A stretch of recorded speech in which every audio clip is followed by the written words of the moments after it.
In the summer of 1845, two ships, Erebus and Terror, slipped silently into the icy waters of the Canadian Arctic. Their mission: to chart the fabled Northwest Passage. Two whaling vessels watched them vanish into the white horizon, and unknowingly became the last men to ever see them alive. For over 150 years, silence. No answers, only ice. But slowly, painfully, the truth began to surface. And it was far more horrifying than anyone had imagined. This is the story of Franklin's lost expedition. And it is not for the faint of heart. The mid-1800s were an age of boldness. Steam, steel, science, empires were expanding. Boundaries dissolving, except for one: the Northwest Passage. Frozen maze separating Europe from the riches of Asia. A shortcut, if it existed, that would change global trade forever. But the ice didn't care about profit or glory.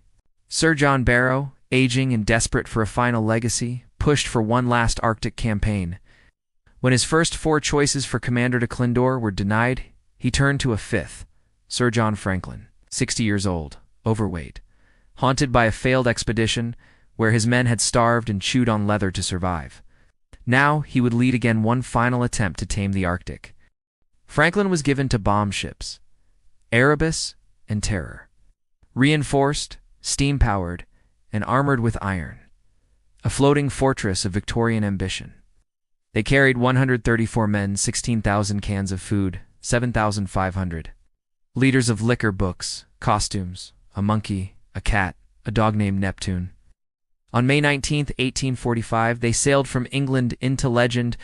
They stopped in Greenland for supplies. 5 men were sick and sent home. The rest continued. By July, 2 whalers spotted them in Baffin Bay, and then they vanished.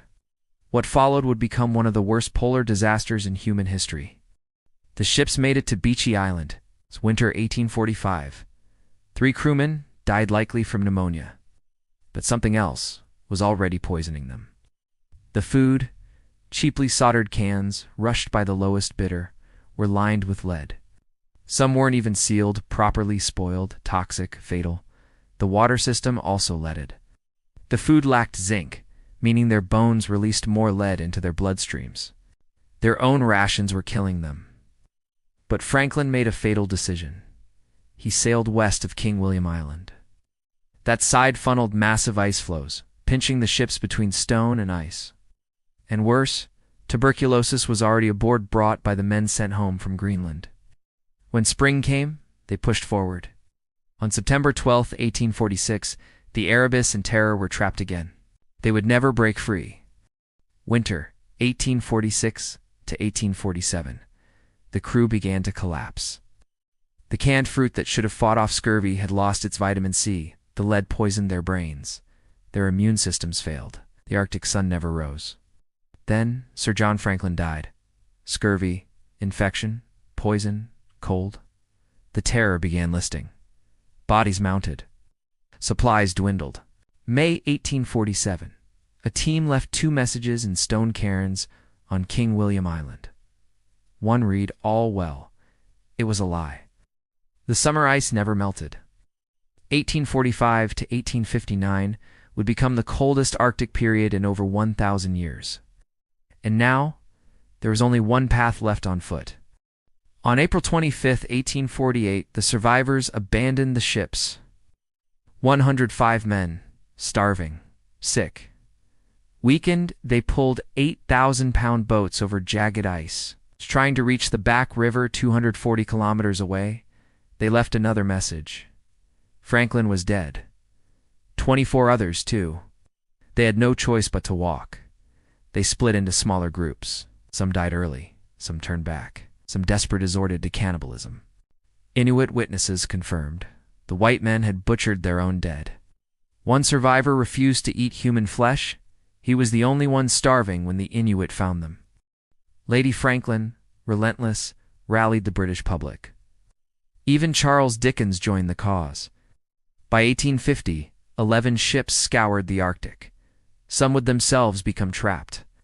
One, the HMS Resolute, was later found by Americans and turned into the desk, now sitting in the White House. Another, HMS Investigator, found the Northwest Passage, and then was frozen in, abandoned, and lost. No victory came without a price. Inuit stories dismissed at the time spoke of pale men dragging sleds, hunting caribou, dying in tents. They described Neptune, the dog, the ships, the horror. But no one listened. In 1993, Franklin's final camp was found. Bones, cut marks, skull fractures, sawn femurs. They had eaten the dead, marrow extracted, fingers removed. In 2016, the Terror was found in Terror Bay, both ships hauntingly intact, like frozen time capsules. The truth had been there all along, in the words of the Inuit. Then, in 2014, Erebus was discovered, exactly where the Inuit said it was. And now, investigations continue. We may never know exactly how each man died. But we do know this. Franklin's expedition didn't just get lost. It was devoured by ice, by illness, and by the unforgiving cruelty of the Arctic. Frozen in time, seduced by glory, swallowed by silence. The Franklin expedition wasn't a failure of maps or ships. It was a failure to respect a world that does not forgive mistakes. The Northwest Passage was real, but by the time it was found, every man who first searched for it was already dead.